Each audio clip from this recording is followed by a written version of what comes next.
Friends, இன்றைக்கி நம்ம எதை பற்றி பார்க்க போகிறோம்னா ஒரு 591 இது எதுக்காக யூஸ் பண்ணுறது பார்த்திங்கன்னா, ஒரு தடிப்பட்டறைக்கும் வீட்டுக்கும் ரெண்டுமே, தடிப்பட்டறையும் அங்கே டிவி வச்சுக்கிற ரூமும் ரெண்டும் ஒன்றா இருக்குது. அதுக்காக நம்ம யூஸ் பண்ண போகிறோம் நாவல் வேறு. இதை பார்த்திங்கன்னா ஃபுல் டேன்ஸ்ட் டைப்பில் பண்ணிக்குது. டேன்ஸ்லேயே வந்து நம்ம லோ காஸ்ட்டில் பண்ணிக்கிறோம். ஏன்னா கஸ்டமர் வந்து அதிகமாக செலவு பண்ண முடியாதுன்னு சொன்னாங்க.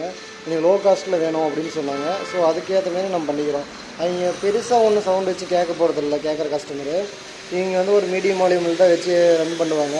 ஸோ அதனால் வந்து இருக்கிறதுலே கொஞ்சம் நல்லா ஹெவியாகவும் காஸ்ட் கம்மியாகவும் நம்ம பண்ணிக்கிறோம். ஹீட்ஸிங்கெலாம் பார்த்திங்கன்னா கொஞ்சம் ஸ்லீப் ஹீட்ஸிங் போட்டு ஸ்டாண்டிங் டைப்பில் வச்சுருப்போம். அதனால் நம்ம எவ்வளோ ரன் ஆனாலும் அந்தளவு எதுவும் கம்ப்ளைண்ட் வரதுக்கு அதிகமாக சான்ஸ் இல்லை. நான் ரன் பண்ணி பார்த்துட்டேன், அந்தளவு எதுவும் கம்ப்ளைண்ட் வரல இது வரைக்கும். நம்ம மாமல்வேர் எப்படின்னா, நீங்கள் என்ன எப்படி ஃபிட் பண்ணியிருந்தாலும் தப்பாக சொல்கிறேன், புது மாமல்வேர் எல்லாமே ஃபிட் பண்ணிட்டு நம்மளாம் டெஸ்டிங் பண்ணிவிட்டு அதுக்கப்புறம் தான் டெலிவரியே நம்ம கொடுப்போம். இதில் பார்த்தீங்கன்னா இன்பில்டில் பார்த்தீங்கன்னா நம்ம 2 ஃபிட்டு ஒன்று வச்சுருக்கோம் சப்பு போய்க்காக. அதுக்கப்புறம் பை சேனலுக்கு வந்து பார்த்திங்கன்னா நம்ம டிரான்சிஸ்டர் போட்டுக்கிறோம்.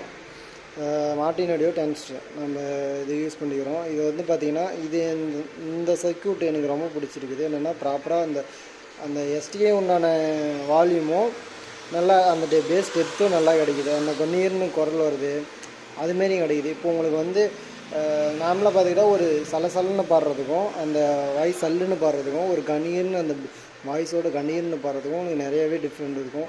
ஸோ அந்த கணீர்னு கேட்குற டிஃப்ரெண்ட்டு அந்த டெப்த்தான வாய்ஸு அந்த பேஸு உங்களுக்கு இதில் கண்டிப்பாகவே கிடைக்கும். நான் ரன் பண்ணி பார்த்த வரைக்கும் சூப்பராக இருக்குது. இதில் பார்த்தீங்கன்னா வந்து நான் எல்லாத்துக்கும் 1 ஸ்கொயர் ஒயர் யூஸ் பண்ணிருப்பேன். மெயினாக அந்த ஸ்பீக்கருக்கு பாருங்கள், எல்லாமே 1 ஸ்கொயர் ஒயர் இருக்கும். ஏன்னா நம்ம எந்தளவுக்கு கேஜ் ஸ்பீக்கருக்கு போகக்கூடிய வயது எந்தளவுக்கு கேஜ் நம்ம அதிகமாக போடுறோமோ அந்தளவுக்கு வந்து நமக்கு பவர் அதுக்குண்டான பவர் கரெக்டாக போகும். அதனால் ப்ராப்பராக நமக்கு அவுட்புட்டு கிடைக்கும். அதுக்கப்புறம் பார்த்திங்கன்னா நான் பவர் சப்ளைங்க வந்து 1 ஸ்கொயர் தான் போடுவேன். நீங்கள் பாருங்கள், இது என்னென்னா இதிலே மெர்ஜ் பண்ணிருக்க மாட்டேன். இந்த பவர் சப்ளையும் இங்கேயே மெர்ஜ் பண்ணிருக்க மாட்டேன். இப்போ அதை மெர்ஜ் பண்ணால் என்ன ஆகும்னு பார்த்தீங்கன்னா, இது ஒரே பவர் சப்ளையில் கொடுக்கும்போது லைட்டாக கம்மியான வாய்ப்பு இருக்குது. பட் வந்து நம்ம அப்படியே கொடுக்கணும். அதனால நம்ம தனித்தனியாக இங்கே கொண்டு வந்து நான் போட்டுருக்கிறேன். இப்போ எப்படின்னா இந்த பவர் சப்ளை செப்பரேட்டாக ஒயர் கொண்டு வந்து இங்கேயே நான் அடிச்சிருக்கிறேன். கெப்பாசிட்டர் அதுக்கப்புறம் பார்த்திங்கன்னா 10,000 வச்சுருக்கிறேன். 10,000 2 கெப்பாசிட்டரு. மெட்டல் லோடு பார்த்திங்கன்னா 3510. 5 வோல்ட்டுக்கு பார்த்திங்கன்னா ரெகுலேட்டர் வந்து நம்ம இங்கேயே ஃபிக்ஸ் பண்ணிட்டு அதுக்கு இது ரெகுலேட்டரோட அவுட்புட்டுக்கு ஒரு கெப்பாசிட்டர் நம்ம போட்டுக்கிறோம். இப்போயும் மேக்ஸிமம் வந்து நம்ம யூஸ் பண்ணுற ரெகுலேட்டர் 5 வோல்ட் ரெகுலேட்டர் யூஸ் பண்ணால் கெப்பாசிட்டர் போடுவோம். ஏன்னா ஒவ்வொரு இடத்துல ஒரு ஹை வோல்டேஜ் அதுமாரி லோ வோல்டேஜ் அதுமாரி கம்மியாக வரும். அதுமாரி வரதுனால என்ன பார்த்திங்கன்னா திடீர்னு யூஸ்க்கு ஒரு டைம் ஆஃப் போகும், ப்ராப்பராக ரன் ஆகாது. அதனால் வந்து நம்ம அதுமாரி கெப்பாசிட்டி வச்சு கரெக்டாக பண்ணியிருக்கிறோம். ஃபேனுக்குன்னு பார்த்திங்கன்னா இப்போ இந்த ட்ரான்ஸ்ஃபார்மர் வந்து ஒரு 12 வோல்ட்டு தான் வரும். நம்ம அதையே எடுத்து 12 வோல்ட்டுக்கு எல்லாம் கொடுத்துட்டோம். பட் வந்து பார்த்திங்கன்னா சின்ன அம்மிங் கூட வராது. சவுண்டு ஃபுல்லாக வச்சாலும் அம்மிங் வராது. இங்கே பாசில் தான் இருக்குது. நான் ஃபுல்லாக வைக்கிறேன் பாருங்கள். ஒரு துளியளவு கூட சின்னதாக கூட நம்ம செட்டில் அம்மிங் இருக்காது.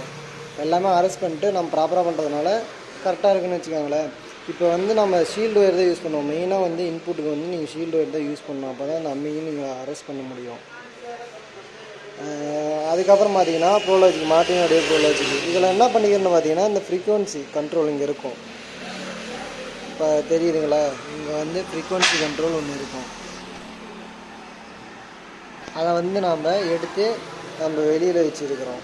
ஸோ தேவைப்பட்டால் நம்ம ஃப்ரீக்வன்சி அட்ஜஸ்ட் பண்ணிக்கிற மாரி எடுத்து நம்ம வெளியில் வச்சுருக்கிறோம். இதனால் வந்து உங்களுக்கு ஃப்ரீக்வன்சி அட்ஜஸ்ட் பண்ணிக்க முடியும். இப்போ பார்த்தீங்கன்னா ஓல்டு சாங்க்கெலாம் வந்து அந்த பேஸ் உங்களுக்கு கிடைக்காது.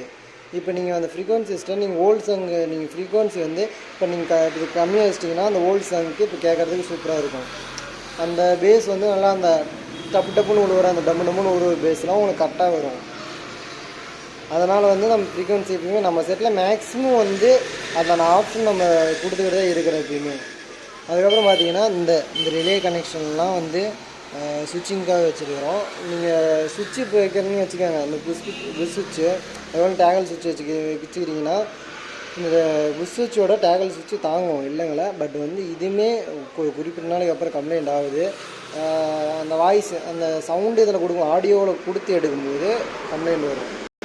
பட் வந்து இதில் என்னென்னா பவர் சப்ளை கொடுத்துட்டு அவ்வளோ சீக்கிரம் கம்ப்ளைண்ட் வராது. ஏன்னா பவர் சப்ளைங்கிறது அது வேறு, டிசி இது உள்ளார போகிறதுனால அந்தளவுக்கு சுவிட்ச் அதிகமாக ப்ராப்ளம் வரதுக்கு வாய்ப்பு இல்லை. இதில் பவர் சப்ளை நமக்கு கொடுத்துட்டு ரிலேவில் கொடுத்துட்டு அதுக்கப்புறம் ரிலேவிலேருந்து நம்ம அவுட்புட் எடுத்துக்கிறோம். ஸோ அதனால் உங்களுக்கு எந்த ப்ராப்ளமும் வரதுக்கு சான்ஸ் இல்லை. ரொம்ப நாளைக்கு இந்த சுவிட்சிங் உங்களுக்கு கண்டிப்பாக வரும், வராதெல்லாம் இருக்காது. என்னென்னு பார்த்தீங்கன்னா இந்த ரிலேவில் 2 கனெக்ஷன் இருக்கும். நார்மலி க்ளோஸ், நார்மலி ஓப்பன் இருக்கும். நார்மல் க்ளோஸ் வந்து நம்ம ப்ரோலஜி கொடுத்தாச்சு. நார்மல் ஓப்பனாக இருக்கிறத வந்து நம்ம இன்புட்டு 5 இன்புட்டு கொடுக்குற இடத்துல நம்ம கொடுத்துட்டோம். இதில் என்னென்னா இதனால் என்ன பெனிஃபிட் பார்த்தீங்கன்னா உங்களுக்கு அந்த ரிலே வந்து நார்மலாக இருக்கிறப்ப வந்து உங்களுக்கு ப்ரோலஜிக்கு ஒர்க் ஆகும். ரிலேவுக்கு நீங்கள் இந்த சுவிட்சை கொடுத்து பவர் சப்ளை அது கொடுத்துட்டிங்கன்னா உங்களுக்கு 5 வெளியிலேருந்து நீங்கள் ஏதோ டிவிடிலையோ இல்லை ஏதோ ஒரு 5 இன்புட்டு கொடுத்துட்டு அதெல்லாம் ஒர்க் ஆகும். மேக்ஸிமம் வந்து நம்ம அது அதிகமாக யூஸ் பண்ண மாட்டோம் 5 நீங்கள் வந்து இந்த ப்ரோலஜி தான் தடிப்பட்டனாவே மேக்ஸிமம் இந்த ப்ளூடூத்து, பென்ட்ரைவு இதுதான் மேக்ஸிமம் யூஸ் பண்ணுவோம். பட்டு இப்படி கொடுக்கறதுனால அந்த ரிலேவுக்கு வந்து அந்த பவர் சப்ளை போகாது இருக்கும், வேஸ்ட்டாக அந்த பவர் சப்ளை போயிட்டு இருக்கு. நான் நார்மலாக க்ளோஸில் கொடுத்துட்டா அது பவர் சப்ளை எனி டைம் போயிட்டே இருக்கும். இப்படி கொடுத்ததுனால நம்ம தேவையான மட்டும் அந்த இந்த 5 விட்டு தேவையான மட்டும் அந்த பவர் கொடுத்தா நமக்கு பவர் லாஸ் ஆகாது, கரெக்டாக இருக்கும். அதுக்கப்புறம் பார்த்திங்கன்னா எப்பயும் சொன்ன மாதிரி தான் சப்பூக்கருக்கு நம்ம 250 வச்சுக்கிறோம்.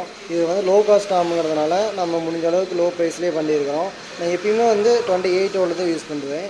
இங்கே பாருங்கள், ஓரளவுக்கு இங்கே கேட்குறதுனால ஓரளவுக்கு எனக்கு தறிப்பட்டிருக்குன்னு கேட்டாவே நான் 28 வோல்ட் தான் யூஸ் பண்ணுவேன். 28, 30 அதுக்கு மேலேயே யூஸ் பண்ணுவேன். ஏன்னா வந்து உங்களுக்கு அப்போ தான் வந்து அந்த கிளாரிட்டி, பேஸ் டெப்த்து எல்லாமே நல்லாயிருக்கும். சில பேர் வந்து 24 வோல்ட் கொடுப்பாங்க. நான் அதுமாரி இன்னும் கொடுத்ததில்லை. கொடுத்துருக்குன்னு சொல்ல முடியாது, கொடுத்துருக்குறேன். பட் வந்து அது அதிகமாக யூஸ் பண்ணதில்லை. என்னென்னா வீட்டுக்கு மட்டும் யூஸ் பண்ணுவேன். தறிப்பட்டுனாவே கொஞ்சம் வோல்டேஜ் அதிகமாக கொடுத்தா நல்லாவே இருக்கும். இதில் மற்றபடி ஒன்றும் சொல்கிறதுக்கு இல்லை, எல்லாம் காமனாக பண்ணுறது தான். மெயினாக வந்து டெக்னீஷியன்ஸும் பார்த்தீங்கன்னா இந்த ஹீட்ஸிங் வந்து நேராக ஸ்டாண்டிங் டைப்பில் வச்சு ஃபேன் பின்னாடி வச்சுருங்க. உங்களுக்கு அந்த இஷ்யூஸும் இன்னும் அதிகமாக கம்ப்ளைண்ட் வர ப்ராப்ளமும் உங்களுக்கு இருக்காது. சொல்ல வேண்டியதெல்லாம் சொல்லி முடிச்சுன்னு நினைக்கிறேன். ஒரு லைட்டாக சாங் ப்ளே பண்ணி காட்டுறேன், பாருங்கள். நம்ம ரொம்ப நேரம் ப்ளே பண்ண முடியாது.